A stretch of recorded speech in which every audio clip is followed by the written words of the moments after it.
Corona संक्रमण से UP की स्थिति काफी खराब है। मरीजों की संख्या में लगातार इजाफा होता जा रहा है। यूपी में बीते 24 घंटे में कोरोना के 28,287 नए केसेस सामने आए हैं, जबकि 167 लोगों की मृत्यु हुई है। दिल्ली से सटे गाजियाबाद में ही एक दिन में 827 नए कोरोना मरीज मिले, तो वहीं नोएडा में 425 केसेस आए हैं। इस बीच नोएडा में नाइट कर्फ्यू की मियाद को अब 30 अप्रैल तक बढ़ा दिया गया है। पहले ये नाइट कर्फ्यू 17 अप्रैल तक लागू किया गया था।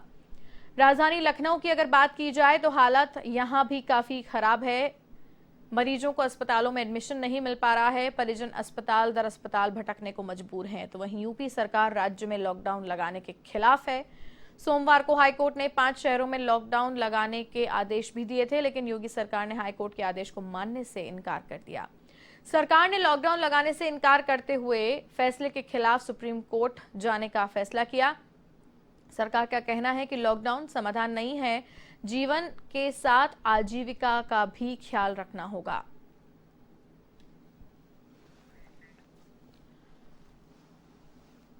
और इसी खबर पर अधिक जानकारी के लिए bureau chief Ambarish Singh phone line पर जुड़ रहे हैं हमारे साथ। अम्बरीश, विस्तार से बताएं, उत्तर प्रदेश में क्या विकट स्थिति दिखाई दे रही है?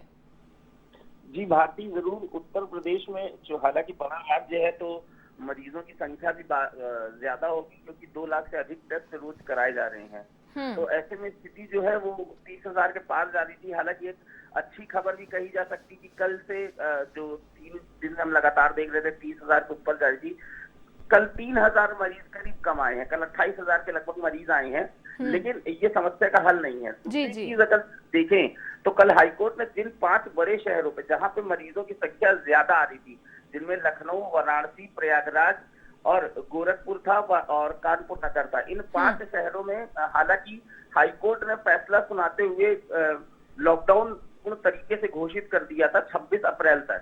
लेकिन योगी सरकार ने थोड़ी ही देर में वर्चुअल मीटिंग के माध्यम से उन्होंने बोल दिया कि हम लॉकडाउन नहीं लगा सकते। उसका एक कारण था कि जैसे ही हाईकोर्ट का फैसला आया, सड़कों पर इतनी तेज भीड़ उमड़ पड़ी, उनको लगा लॉकडाउन लग गया।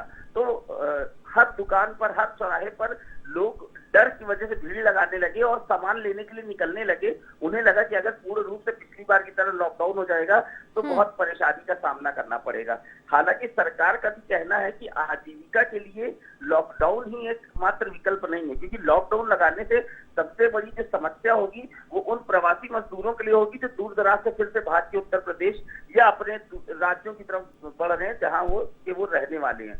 तो लॉकडाउन एकमात्र समस्या का समाधान नहीं है। और दूसरी चीज, सरकार ने बहुत से ऐसे प्राइवेट अस्पतालों को अब कोविड सेंटर बनाना शुरू किया है, जहां पे दूसरी बीमारियों का इलाज होता था या जो प्राइवेट हॉस्पिटल थे। क्योंकि सरकारी हॉस्पिटल की लोगों का रुझान जो सरकारी हॉस्पिटलों की तरफ है, सरकारी हॉस्पिटलों की तरफ वो पहले भागते हैं, क्योंकि प्राइवेट अस्पतालों में इलाज कराना सभी के लिए मुमकिन नहीं है, क्योंकि वहाँ की जो फीस है डॉक्टर्स की या वहाँ का जो इलाज का खर्च है वो काफी अधिक है। लेकिन सरकार ने इलाज के लिए एक निर्धारित राशि तय कर दी कि उससे ज्यादा प्राइवेट अस्पताल नहीं ले सकते। हालांकि मनमाने तरीके से अभी भी वसूली का काम जो है वो जारी है भारती। अमरीश, लेकिन यहाँ पर एक बड़ा सवाल ये भी उठता है कि हाईकोर्ट के आदेश को एक बार तो दरकिनार कर दिया योगी सरकार ने, लेकिन बड़ा सवाल यहाँ पर ये भी है कि अगर जनता इसी तरीके का रवैया अख्तियार करके बैठी रहेगी तो फिर तो सरकार के पास में भी कोई ऑप्शन नहीं बचेगा लॉकडाउन के अलावा। अमरीश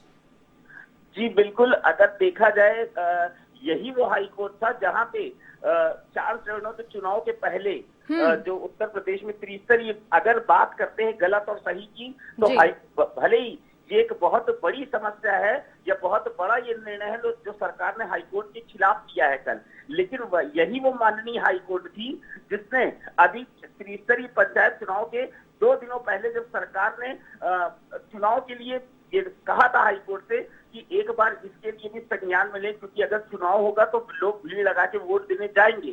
तो उस वक्त भी यही हाईकोर्ट था जिसने मना किया था। उसने कहा था नहीं, पहले आप चुनाव कराइए। और इस विकट परिस्थितियों में भी चुनाव का आदेश देकर तब भी हाईकोर्ट ने भी गलत किया था। अगर ये कल का फैसला गलत है तो उन माननीयों का भी फैसला उस दिन गलत था, जहां पे जनता भीड़ लगा रही थी और जान पर जनता के भी आफत आने पर हुआ था। बात थी जी अमरीश, तमाम जानकारी के लिए आपका बहुत बहुत धन्यवाद। तो ये थे एवन संवाददाता अमरीश, माफ कीजिएगा, ब्यूरो चीफ अमरीश, जो फोन लाइन पर जुड़े थे हमारे साथ इस खबर पर अपडेट के लिए, जिन्होंने विस्तार से हमें बताया कि किस तरीके से योगी सरकार ने अब हाई कोर्ट के बाद सुप्रीम कोर्ट में जाने का फैसला कर लिया है।